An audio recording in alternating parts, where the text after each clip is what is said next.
Red light, green light, red light, green light, red light, green light, red light, green light, red light. Well, here we are for another episode of the Soul Sessions. Of course, it's me, as always, your host, Soul, but, most importantly, grab a drink, pull up a chair, because with us today is a bit of a teenage prodigy from the place of power. Patty, welcome, buddy. Hello, good to be here. Oh, Patty, it's a pleasure to have you here, my friend. But obviously, Patty, what I've done with every guest of this show, and I will do to the end of time itself. Every guest has a story, and every story has a beginning. Patty, how did your story begin as a wrestling fan? A wrestling fan, as simple as stumbled upon some random wrestling YouTube video. I think it was during lockdown, very, very recent. I stumbled across the 2013 Royal Rumble, I think. Yeah, I've just been watching ever since, just been hooked. Right, fair dues, pal. And I think that's the fun thing about it, is that with wrestling, any element of it, from whether it's the Attitude Era, the Golden Era, the 80s, 90s, or modern day, any part of it can just immediately hook you. I mean, for yourself, Patty, mentioned it was a Royal Rumble in 2013. What was it about that Pacific Royal Rumble that really hooked you? Was it just the match quality? Was it just the wrestlers inside the ring? What was it? I think it's just the presentation, really. Because in boxing, the guys that are really big, it's like Conor McGregor, they've got the big personalities, of course. And then, of course, you've got John Cena, Sheamus, all these big guys getting their own entrances, big moments, the crowd reactions. It's mental, really. No, hey, absolutely as well. I mean, you mentioned that correlation with boxing. Obviously, MMA, UFC is in a partnership, obviously under the business banner of TKO with WWE. There's that whole mix going in, but I kind of want to touch upon boxing because there's quite a big event at the time we're recording. Is going to be on tomorrow. Tyson and Jake Paul. Holy shit! Well. I mean, who's your money on? Who's your money on? I gotta know. Oh, I don't know. Everyone hates Jake Paul, but I don't know, man. Mike Tyson's getting old. I really don't know. I'm actually Jake Paul. He's younger. I don't know. I might have to. You just said some fighting words, brother. That you hate internet ain't gonna like. I know. Sorry.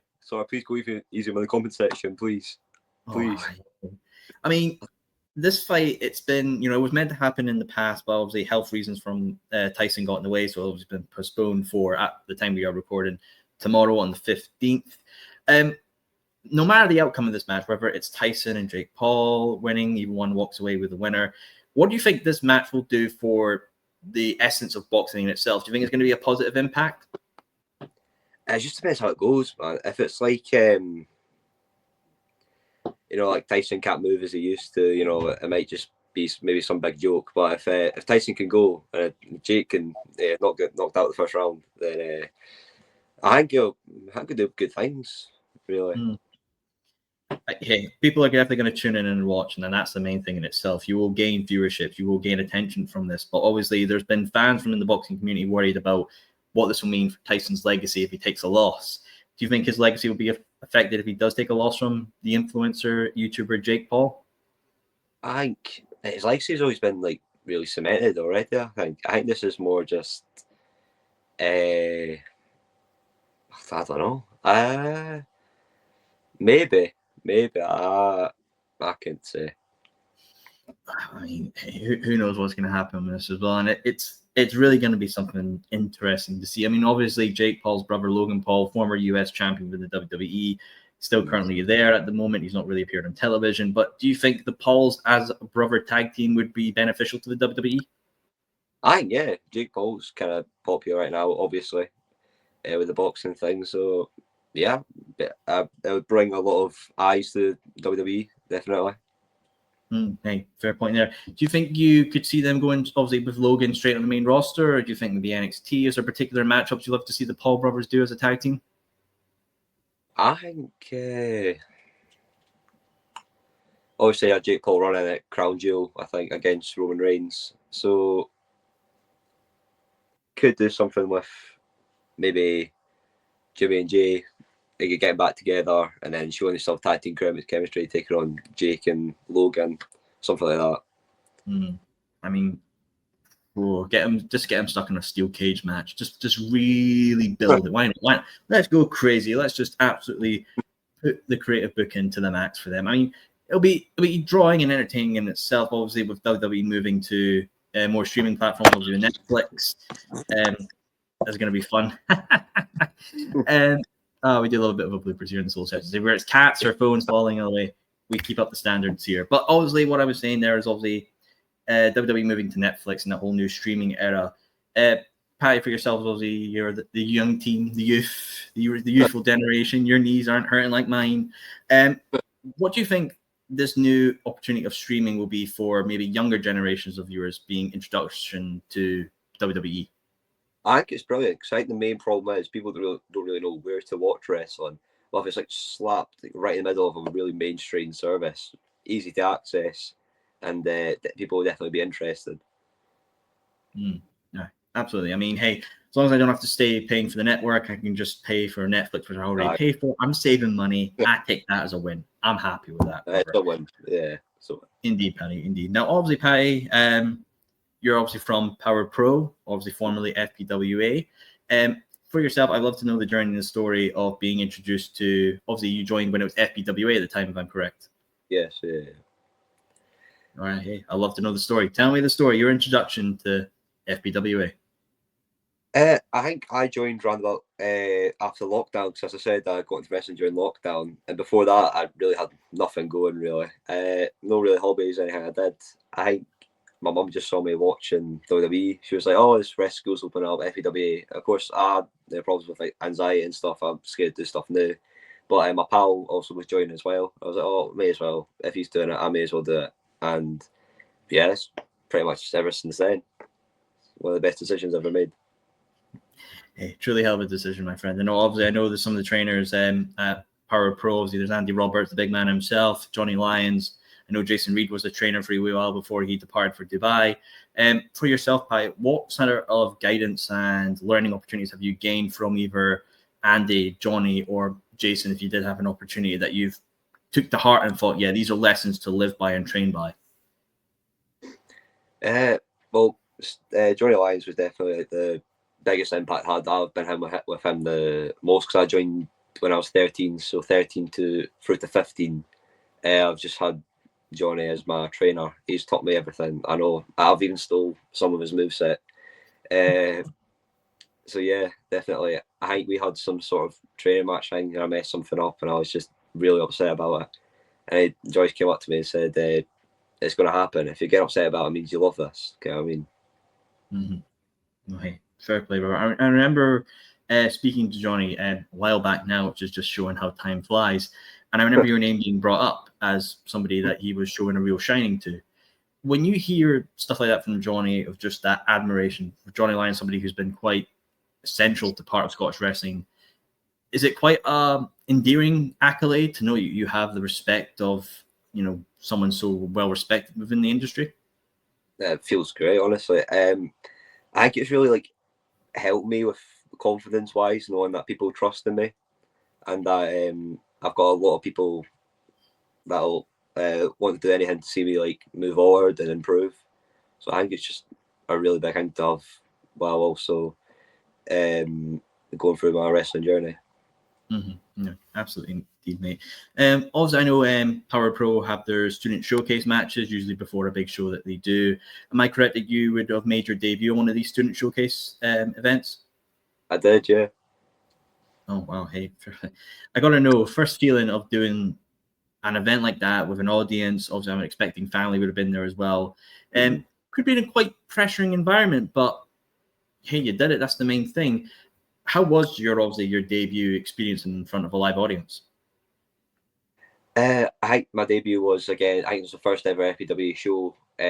Some church hall. I can't remember where the location was, but yeah. So I think the whole thing was we'd have three main little bad guys who like made their debut sort of thing in the Rumble, and then we had our smallest junior student in the ring. So they'd surround them 3-on-1. Then I'd come out, kind of save the day. The crowd went like wild. They loved it. It was just like, what a moment. Oh, it was great. A cemented moment, brother, and one that I'm sure you'll replay in your head for the longest of times. Obviously, PWR Pro has been quite synonymous, obviously, with leaving. Obviously, have based there with the training school, leaving nightclub, Truth. such synonymous part. Do you think maybe with continuing to build and how Power Pro goes, do you think maybe in 20, 30 years, Power Pro could become a part of, Leaving's history? I think so, definitely. It's made like a huge mark already. I believe it or so, the show is really close to selling out the Twas Night of the Wrestling Free. I think it's the most tickets ever sold, and they're only getting better and better. Truth or Dare, I think that was the most successful show. So it just shows we're keeping improving. So I think Andy likes to look back and see what's gone wrong and try to fix it, get feedback from the fans and everything. So I think Leaving is a huge part, since there's not been really big events in Leaving. It's mostly just like, truth. So Andy really wants to capitalise on that and see what he can do better. So definitely, yeah. Absolutely as well. And I know obviously, I don't know if you were on those shows, but I know how like Leaving had like a festival fair going on at some point this year as well, and like Power Pro was involved with that. Yeah. And I know where I spoke with Aaron Taylor about it and spoken about how that was a part of the culture and just a fun environment. And for yourself, Patty, to see like Power Pro get involved with this cultural fair thing, which is obviously a representation of Leaving in itself, quite proud, right? Yeah, definitely. I never got to be a part of it, sadly. I was that weekend. That was good. It looked brilliant, really. It really smart. I think we were slapped right in the middle of the whole festival, because I believe the daughter of the person who was running the festival loved wrestling. So, I mean, brilliant. Hey, harmony works together. Goes well for you guys. Goes well for the festival. Bing, bam, boom, everybody's happy. And that's the fun part of it. You mentioned always there, Andy, was saying that he likes to go back at shows, what goes wrong, analyze it, make it better for the next one. It's like when I do with these episodes, what could I have done differently? Better setup, better lighting, better connection, better questions. And there's always that part of you look back and move forward with that new advice and that new mindset and viewpoint. For yourself, Patty, has there ever been a moment that you've looked back and thought, that was something I could have done better, or it didn't go the way I wanted, and then you've evolved and done it better in a new environment? Definitely. I think I had a match with Johnny Lyons in one of the showcases, and it's just like the moves were great, of course, but just no crowd interactions. I hit a move, blank stare, right onto the next one. So in my next match, I believe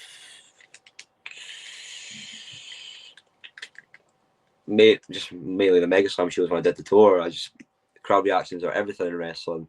You can do the moves good, bad, doesn't matter really, as long as you get the crowd hook. That's kind of what it's all about. Yeah, absolutely. It's grinding that attention of people and drawing them in. When you got that attention and you got that mindset connected, like boom, I have them in the palm of my hands. I can tell them a story for either my moveset, my expressions, my body language, all connects into a trifecta. And obviously you mentioned the Mega Slam shows there as well. I know they've been touring up and down the UK. I know did you even go down with them for Wales, if I'm correct, making your Wales debut? I did, yeah. Some sort of drive. Oh God, I cannot imagine there was. I hope at least there was good stuff on the radio. I hope it was good songs. Hey, look, if it's Espresso, I'll take it. It's a banger song, maybe a controversial opinion. I think it's pretty good. But to go down obviously to Wales, which is a rich wrestling culture in itself, did you find the crowds there were quite different from the ones in Leaving?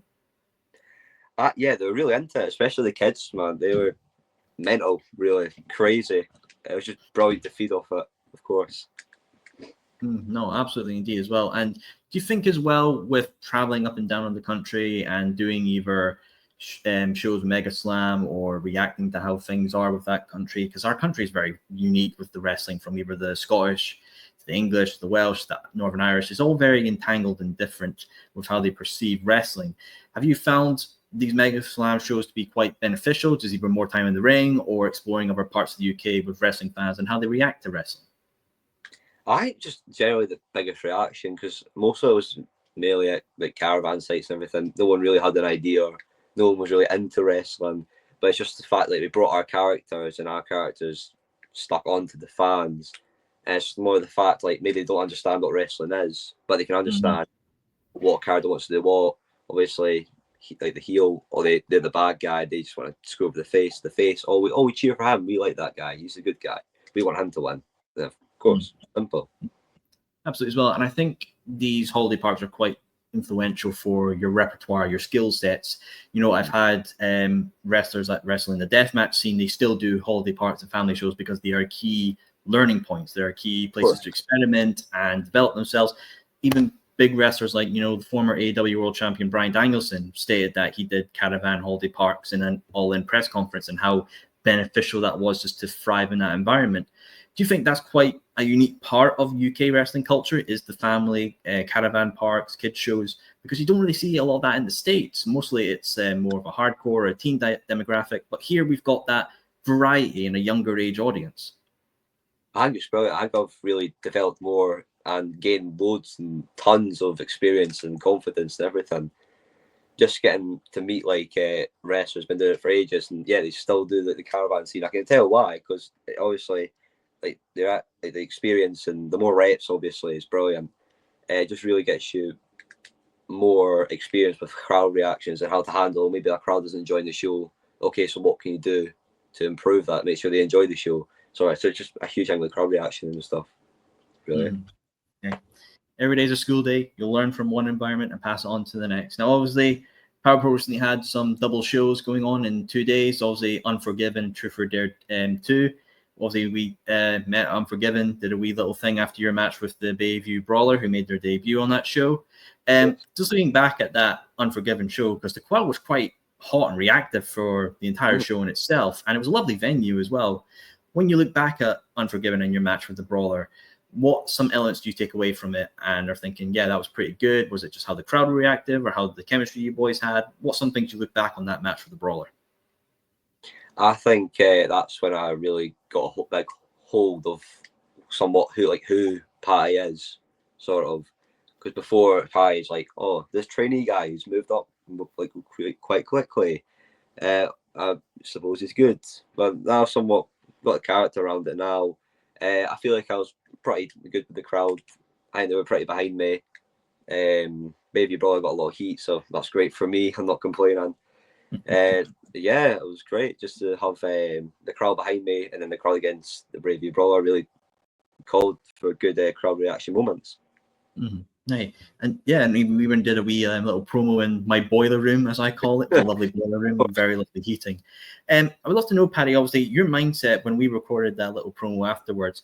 What is your mind in, like, still in a flight or flight response, or is the adrenaline still kicking? Because obviously it was right after your match. I can imagine you're quite tired. You want a wee bit of an energy drink, relaxation, but sadly I have to bug you and get questions and answered from you. So I'd love to know, what was your mindset obviously when we did the promo? Was it still quite energetic, adrenaline still kicking? Just your thoughts on that. I mean, I was just happy to win, really. Our Butte bruised. I've got Baby Boss got some kicks in, I'll tell you that one. But yeah, penalty kicks definitely. Yeah, I think just beaten, but the win's a win, so I was happy. Yeah, and then right on the next day, show right after that. Show right after that. The fun never stops. Obviously, Truth or Dare 2, leaving the nightclub. Fun show indeed, obviously, with the Truth or Dare element and the nice spinning of the wheel. Obviously, you and Tommy Cartel, she's a charmable fella in herself, obviously former hardest man in Fife, whatever he says. Sorry, the facts don't lie. Not hardest man in Fife anymore. But the reaction he gets is quite phenomenal. He really knows how to drive the annoyance or the hatred of the crowd, and obviously you play off that as well. But there's something. Did you not hit like a 450 splash in that match, mate? Like a shooting star press? It was a moonsault, I believe I had. Moonsault. Moonsault, yeah. I remember seeing in the back, and everybody was just like, "What the holy?" Like, obviously for fans watching, it's like, "Oh, this is a cool move. I bet he does this all the time." But like for yourself, hitting a move of that caliber, that obviously it's a spectacle in itself. Just your thoughts hitting that move, and obviously when you hit it, you must have felt like, "Key man, that's it done." Yeah, definitely. I'm just happy I did not land on the top of my head, really. As soon as I hit, I was just like, oh, I've hit it. Brilliant. Because obviously before that, I hit the RKO, then hit that, and I was like, oh, this is a perfect opportunity to do this move I want to do. And then when it hit, I was just like, wow, like executed absolutely perfectly. Like, it just couldn't get more better than that.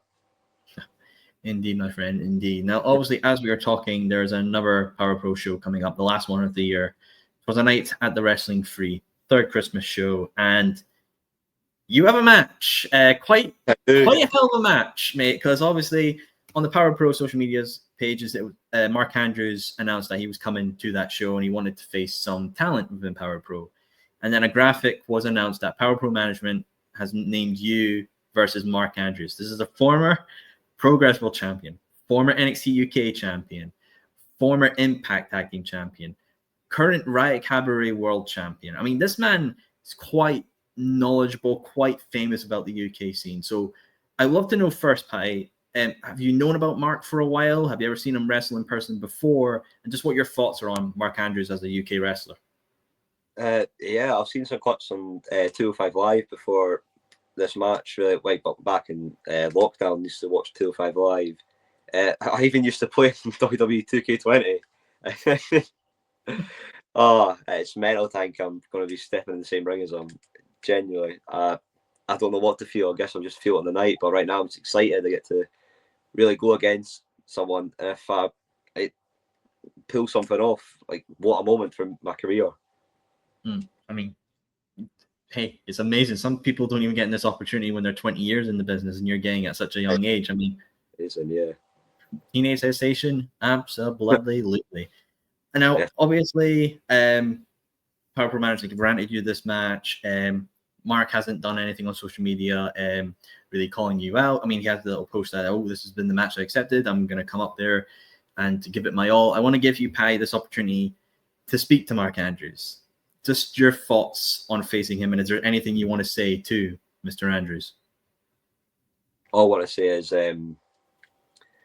really it's absolute an honour to go against someone as your skills, your experience, and it's just thank you for the opportunity you've given me at such a young age, and I just want to prove to you that I'm not just some guy who got lucky, that I could possibly pull something off against you, and I'm just very excited to step in the ring. And that's the clip, ladies and gentlemen. You'll see that on all the social media pages and on below. It'll be right through. Brilliant. Now, obviously, there's some other great matches announced for this show. One, obviously, is the finals of the PWR Pro Women's Tournament to crown the inaugural champion. Daisy Jenkins versus Kate Calloway. Obviously, Kate Calloway won, being Erin Taylor at Unforgiven. Daisy Jenkins beat Lana Austin to grant her the opportunity for this final match. Both of them have done quite phenomenal things. Obviously, Kate Calloway recently made her ICW debut. Daisy Jenkins recently made her Bleeding Gums debut. She's done a steel cage match at ICW, multiple person appearing at Valor. For yourself, Pi, is there a particular wrestler that you're behind that you want to see win the championship? Daisy Jenkins has just been there since day one. It just doesn't feel right to not see her without the women's championship. I feel like she runs that division. I feel like she just deserves it. But nothing's deserved, it's earned. And Kate Calloway, one hell of an opponent, really. She's really made scenes for herself. So I have to go with Daisy Jenkins, I think. Okay. Fair shout there. Who knows what will happen come Twas a Night of the Wrestling Free. Now, obviously, well, there's other champions within PWR Pro, the Par and Frank Gallo. We'll talk about the Par first. They're fun, lovable lads, if I do say so myself. Course, yeah.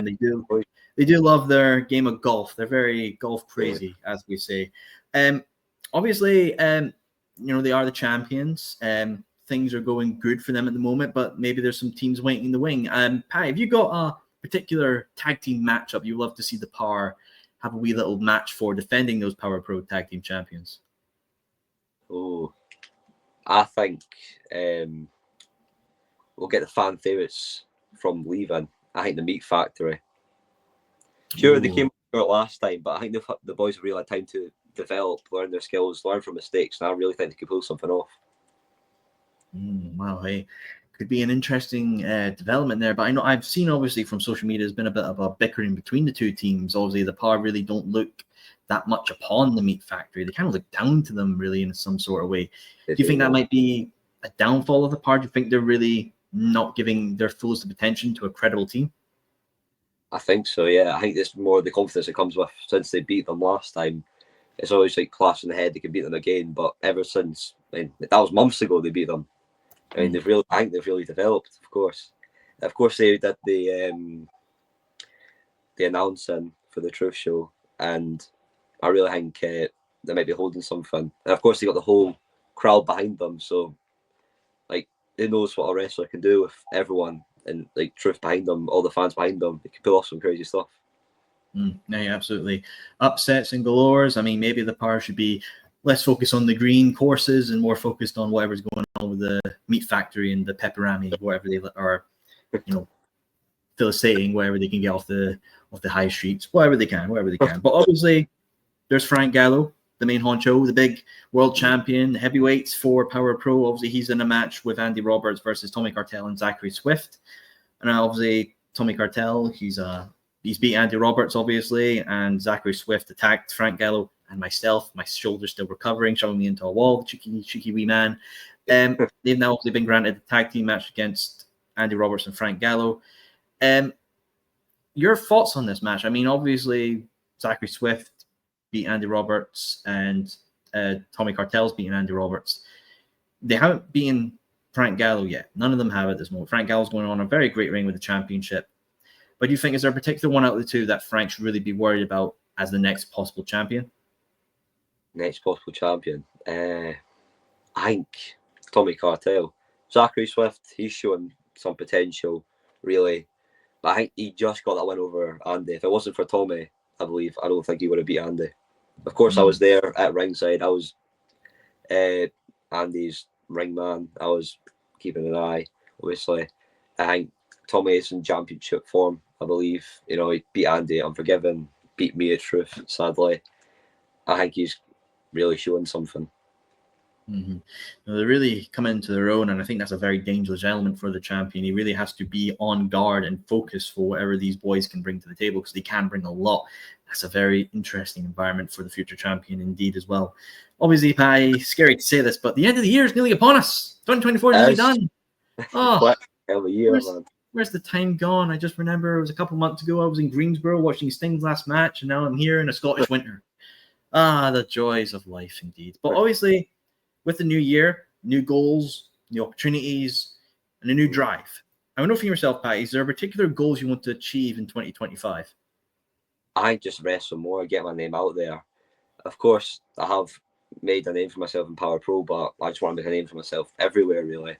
Just get up and down the country. Of course, I've been up and down the country, but just make a bigger name, meet new faces, wrestle more people, really.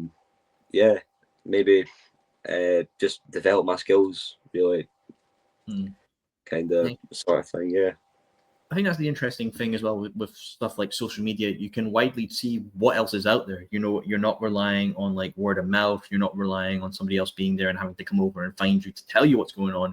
Social media allows you that opportunity to see what else is out there. Has anything in it like you've heard about from the grapevine or your social media, either companies or opponents, that's really piqued your interest within the professional wrestling world?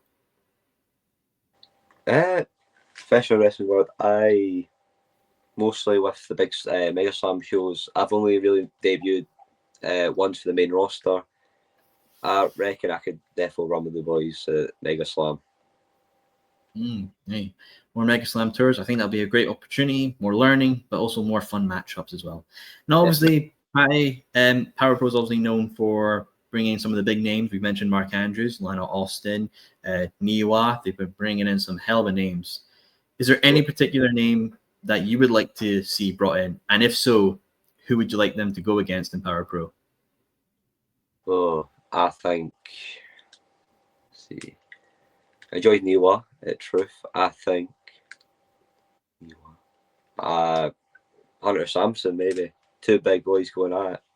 Of course, Hunter Sampson's won the Pro 2 title. I think he's really developed, really got some reps in. I think that should be a really fun match to see. Oh, the hardest man in Fife and Pro 2 champion against Niwa. Good googly goo. That's going to be a match for the ages. I'm sure Meltzer will be dishing out them 5 stars. He definitely likes that kind of opportunities. If we put it in the Tokyo Dome, maybe a 6-star. I don't know. Meltzer thinks this. Pi, we're coming to the end of our time here, man, and I really appreciate you coming on. But obviously, people giving you the nickname of the teenage sensation.